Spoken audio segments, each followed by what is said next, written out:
Mister Chandrashekhar बताइए आपका क्या सवाल है?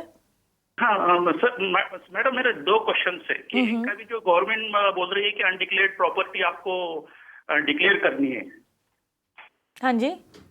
हाँ, तो मैंने 10 साल पहले हाउसिंग लोन से मैंने एक प्रॉपर्टी ली थी और जिसका मैंने लोन क्लियर किया, तो shall I have to declare that property? Loan आपका पूरा हो चुका है, does he need to declare that particular property? No, every time when I नहीं, आपने अपने टैक्स रिटर्न्स में कभी दिखाया है ये प्रॉपर्टी? हाँ दिखा है, उसका जो मैंने टैक्स एग्जम्पशन वो मैंने लिया था मैडम। टैक्स एग्जेम्पशन आपने लिया था तो he is already declared it once. Why does he have to keep showing it again every year when he files a tax return? That's his question. I'm confused whether I have to show or not. Right. Chandrashekhar Surana जी को जवाब देने दीजिए जी। तो जहाँ तक इसका सवाल है मिस्टर चंद्रशेखर, अगर आपने ऑलरेडी प्रॉपर्टी पहले दिखा दी है तो आपको कोई ये इनकम डिक्लेरेशन स्कीम की अगर आप बात कर रहे हैं जो भी चालू है, उसमें आपको डिक्लेयर करने की जरूरत नहीं है। शायद आप एक दूसरा जो अभी एक स्पेसिफिक प्रोविजन है कि अगर आपकी 50 लाख से ज़्यादा इनकम है तो आपको एसेट्स और लाइबिलिटीज़ टैक्स रिटर्न में डिस्क्लोज करने की ज़रूरत है, जो पहले नहीं थी। तो अगर आपके इस तरह की कोई सिचुएशन है कि आपकी इनकम, अगर आप हाई नेटवर्थ इंडिविजुअल है और आपके अगर हाई इनकम ब्रैकेट में है, तो आपको एसेट्स इंक्लूडिंग आपका जो रेजिडेंशियल हाउस है वो उसमें डिस्क्लोज करने की ज़रूरत है। लेकिन उसका सोर्स आप ऑलरेडी एक्सप्लेंड है, आपने जब उसको परचेज किया, लोन रिपेमेंट किया, अगर वो ऑलरेडी एक्सप्लेंड है तो आपको कोई ये इनकम डिक्लेरेशन स्कीम में जाने की ज़रूरत नहीं है। लेकिन आपको प्रॉपर डिस्क्लोजर करना, जो भी टैक्स के रिटर्न में जो फॉर्म है उसमें जहाँ पे जो शेड्यूल आ रहा है उसमें आपको उसको डिक्लेयर करना जरूरी है। क्वेश्चन मेरा ये है कि बताइए चंद्रशेखर जी, क्या सवाल है आपका? मेरा सेकंड क्वेश्चन ये है कि मैंने अभी 8-9 साल पहले मैंने रिजाइन किया, वीआरएस लिया, और जो भी मेरा पैसा था, तो जो फंड्स था, ग्रेजुएटी, पीएफ, जो भी था वो मैंने सब मेरा मिसेस के नाम के ऊपर इन्वेस्ट किया। एक प्लॉट लिया और प्लॉट में कंस्ट्रक्शन किया।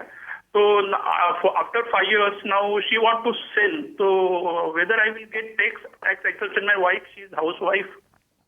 प्रॉपर्टी बीवी के नाम पर है क्या? वो उनको टैक्स भरना पड़ेगा उस पर, कैपिटल गेन्स भरना पड़ेगा उस पर? जी, तो पहले she is housewife only, because the money belongs to me only, my gratuity and my provident funds. Right. तो इसमें जहाँ तक चाहे वो हाउसवाइफ हो या नहीं हो, उससे कोई टैक्स स्टेटस में फ़र्क नहीं पड़ता है। इसमें ये कि आपने जो इन्वेस्टमेंट का अमाउंट है वो आपने अपनी वाइफ को गिफ्ट दिया है, तो इसमें सेक्शन 64 में क्लबिंग प्रोविजन है, उससे जो भी उनको इनकम या कैपिटल गेन अराइज होता है वो आपके इनकम में इंक्लूड होगा। तो और अगर वो उसको वापस री इन्वेस्ट करते हैं दूसरी प्रॉपर्टी में तो उसका एग्जेम्पशन भी आपको मिलेगा। तो लेकिन इसकी वजह से मतलब जो उनकी इनकम में इंक्लूड नहीं होगा, आपके इनकम में इंक्लूड होगा। और एग्जेम्पशन अगर आप क्लेम करते हैं तो आपको एग्जेम्पशन का बेनिफिट भी मिलेगा। अगर आप दूसरी हाउस प्रॉपर्टी लेते हैं उससे, तो आपको सेक्शन 54 का एग्जेम्पशन, आप उसका बेनिफिट ले सकते हैं। Right, and in fact, like Suresh was just pointing out, if I'm not mistaken, recently there was a tax appellate tribunal ruling also which said that in case of jointly owned property, the person who is the investor in the property, that is the person who's paid the money upfront for the property, that person will actually gain from any tax deductions, or that is a person who has to pay taxes in case of any capital gains that you would get after selling that particular property. So that is something that you need to keep in mind. It could be jointly owned property, but if you have paid money for that property, you have to pay the taxes for that property, right? You can watch live TV on our website mpnow.in. Find us on Facebook at facebook.com/magicbricksnow. And don't forget to click the like button. You can also follow us on Twitter at magicbricksnow.